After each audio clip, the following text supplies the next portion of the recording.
Assalamualaikum warahmatullahi wabarakatuh. Gimana nih kabarnya semua? Semoga kita semua selalu dalam lindungan Tuhan Yang Maha Esa ya. Amin.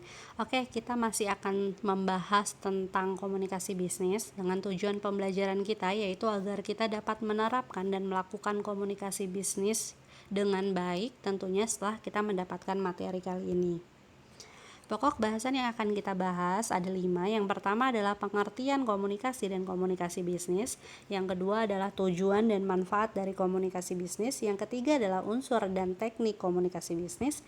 Yang keempat adalah jenis komunikasi bisnis. Dan yang kelima adalah etika berkomunikasi dalam komunikasi bisnis.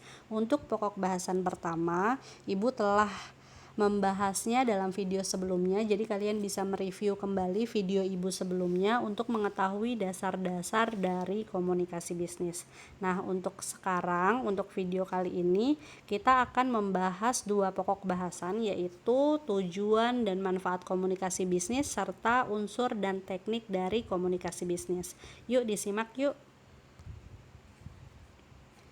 Tujuan dan manfaat dari komunikasi bisnis. Kita bahas satu-satu dulu ya. Untuk tujuan bisnis secara umum dibagi menjadi 3, yaitu memberi informasi, memberi persuasi, dan melakukan kolaborasi dengan pelanggan ataupun audiens. Maksudnya apa? Jadi yang pertama, memberikan informasi. Komunikasi bisnis bertujuan memberikan informasi kepada pihak lain tentang suatu hal yang berkaitan dengan dunia bisnis. Misalnya, seorang pimpinan perusahaan membutuhkan pegawai yang sesuai dengan kriterianya, maka ia kemudian memasang iklan melalui media massa ataupun media lainnya.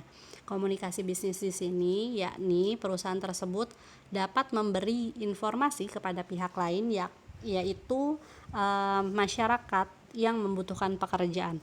Contoh lainnya misalnya sebuah toserba yang memasang tulisan diskon besar-besaran pada produknya. Lalu yang kedua adalah memberikan persuasi. Komunikasi bisnis bertujuan memberikan persuasi kepada pihak lain supaya apa yang disampaikan dapat dipahami dengan baik dan benar. Kegiatan persuasi ini sering dilakukan terutama yang berkaitan dengan penegasan konfirmasi pesanan pelanggan ataupun negosiasi dengan pelanggan. Tujuannya supaya kedua pihak sama-sama memperoleh manfaat ataupun tidak ada yang merasa dirugikan. Lalu yang ketiga adalah melakukan kolaborasi. Komunikasi bisnis bertujuan melakukan kolaborasi ataupun kerjasama bisnis antar perorang maupun kelompok atau organisasi. Seseorang ataupun perusahaan dapat melakukan kerjasama bisnis dengan mudah melalui jalinan komunikasi bisnis tersebut. Kerjasama bisnis ini semakin digalakan seiring perkembangan teknologi komunikasi yang semakin maju. Semua orang dapat menggunakan peralatan komunikasi seperti telepon, faksimiles, surat elektronik, dan lain-lain. Teknologi komunikasi tersebut sangat penting artinya dalam mempererat kerjasama bisnis.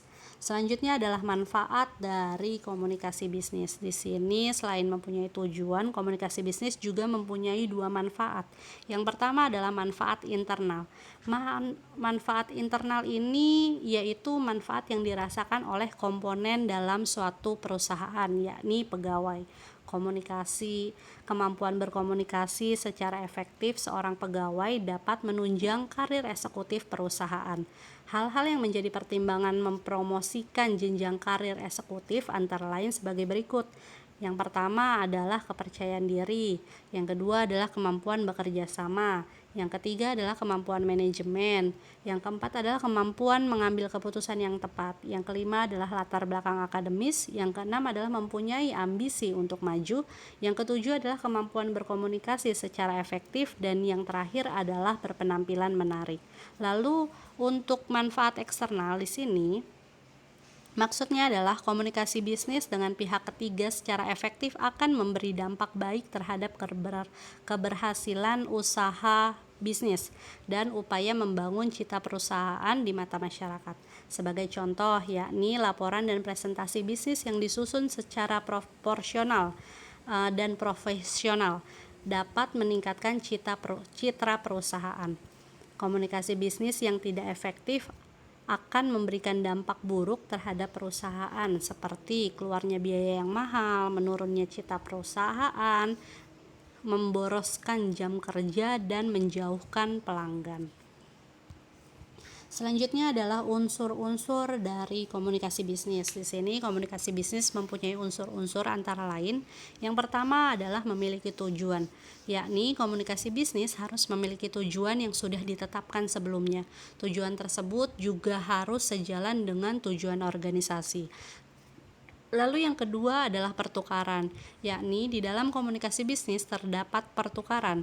Pertukaran melibatkan paling tidak dua ataupun lebih orang, yakni komunikator dan komunikan.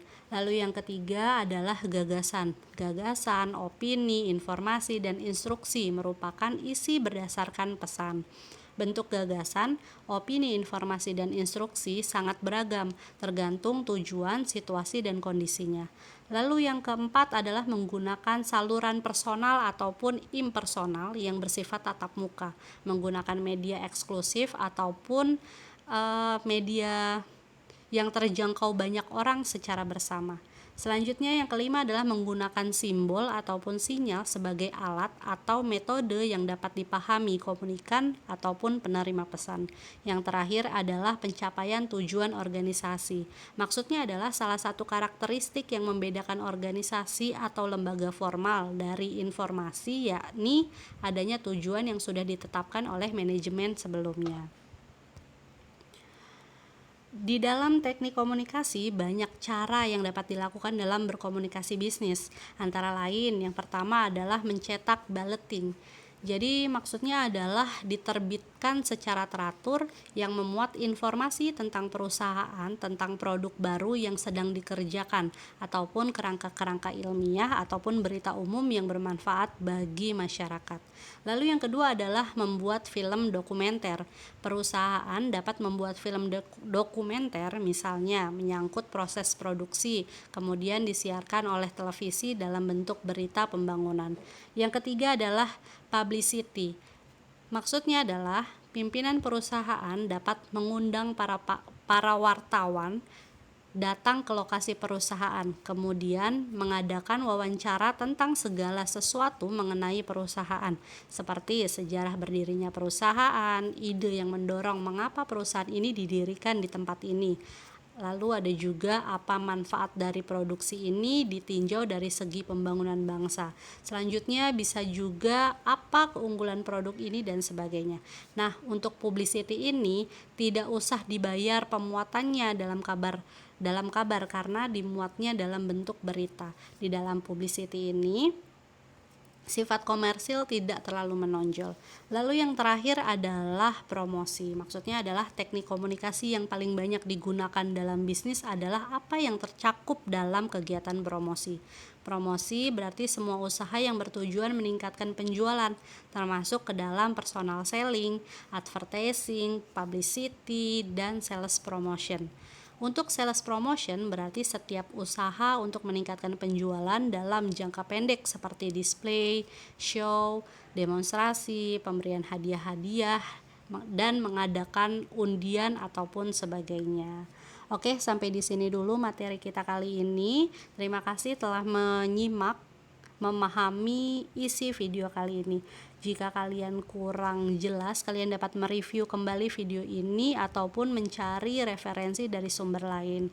Oke, terima kasih dan assalamualaikum warahmatullahi wabarakatuh.